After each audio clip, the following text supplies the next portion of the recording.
Ular adalah hewan yang ditakuti banyak orang. Ular memiliki bentuk tubuh panjang yang bisa berjalan dengan sangat cepat dengan cara menjalar. Ular terkenal akan karakternya yang membahayakan orang lain karena ada beberapa jenis yang berbisa dan memiliki racun yang mematikan. Ia juga bisa membunuh dengan cara melilit. Ular menjadi hewan yang diwaspadai semua orang dan menjadi hewan yang sering dibunuh karena dikhawatirkan membahayakan nyawa manusia. Hukum membunuh ular dalam Islam. Dari Abu Hurairah radhiyallahu anhu, ia berkata, Rasulullah shallallahu alaihi wasallam bersabda, "Tidaklah kami pernah berdamai dengannya sejak kami memusuhinya. Maka barang siapa yang membiarkannya lantaran rasa takut, maka ia tidak termasuk golongan kami." Hadis riwayat Abu Daud, nomor hadis 4139.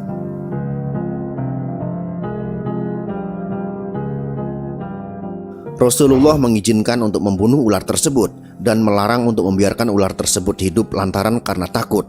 Sehingga dari hadis ini jelas bahwa hukum membunuh ular dalam Islam adalah halal, bukan termasuk dosa yang tak terampuni. Boleh dilakukan jika memang membahayakan nyawa dan dengan niat melindungi diri.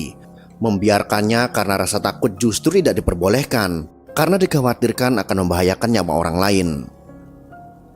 Mari langsung saja kita bahas kisah tentang ular yang merindukan Rasulullah Shallallahu Alaihi Wasallam dan menunggu kehadiran beliau di Gua Thur. Berikut ini adalah kisahnya.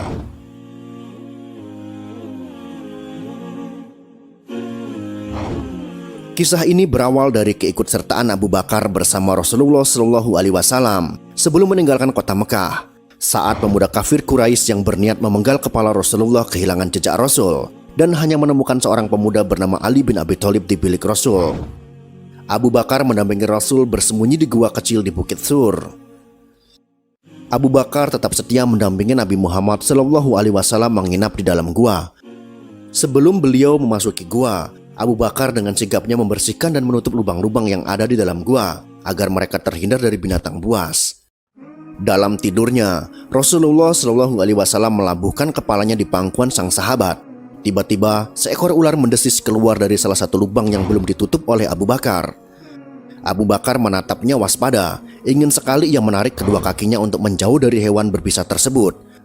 Namun keinginan itu dienyahkan dari benaknya karena ia takut mengganggu tidur Nabi.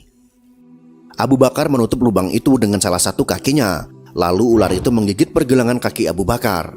Tapi kakinya tetap saja tak bergerak sedikit pun dalam hening. Sekujur tubuh Abu Bakar terasa panas ketika bisa ular menjalar cepat ke dalam darahnya. Abu Bakar tak kuasa menahan isak tangis ketika rasa sakit itu tak tertahankan lagi.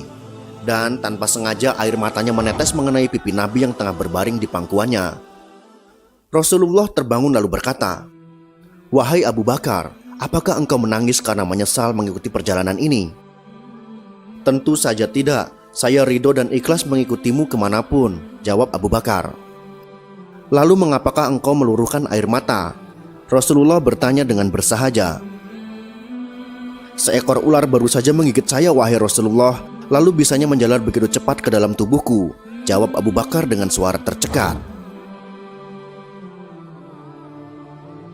Lalu Nabi berbicara kepada ular itu, "Hai, tahukah kamu, jangankan daging atau kulit Abu Bakar, rambut Abu Bakar pun haram kau makan." Dialog Rasulullah dengan ular tersebut juga didengar oleh Abu Bakar berkat mukjizat beliau. "Ya, hamba mengerti ya Rasulullah.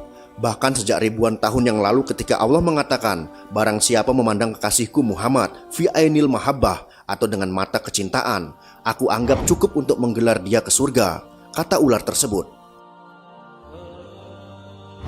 "Ya Rob, beri aku kesempatan yang begitu cemerlang dan indah. Aku ingin memandang wajah kekasihmu fi ainil mahabbah," lanjut ular tersebut. Lalu apa kata Allah Subhanahu wa Ta'ala?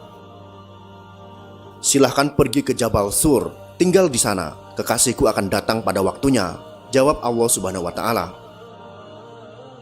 Ribuan tahun aku menunggu di sini. Aku digodok oleh kerinduan untuk jumpa engkau Muhammad. Tapi sekarang ditutup oleh kaki Abu Bakar, maka kugigitlah dia. Aku tak ada urusan dengan Abu Bakar. Aku ingin ketemu engkau wahai Muhammad, jawab ular tersebut. Lihatlah ini, lihatlah wajahku, kata Rasulullah Shallallahu Alaihi Wasallam. Dan sang ular dari Gua Thur pun memandang wajah Nabi penuh dengan rasa cinta dan rindu. Tanpa menunggu waktu, dengan penuh kasih sayang, Rasulullah Shallallahu Alaihi Wasallam meraih pergelangan kaki Abu Bakar.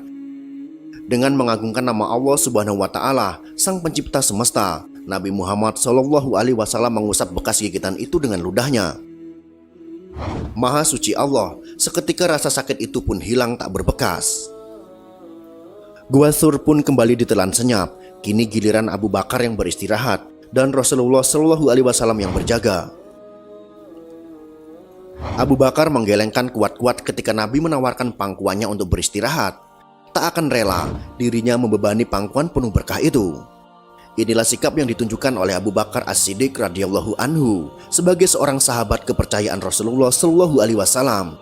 Ia merelakan semua yang dimilikinya demi keselamatan dan perjuangan dakwah Rasulullah Shallallahu Alaihi Wasallam. Bahkan ia merelakan nyawanya terancam demi menemani Rasulullah Shallallahu Alaihi Wasallam. Semoga kisah ini bisa bermanfaat untuk kita semua. Wallahu a'lam bishawab.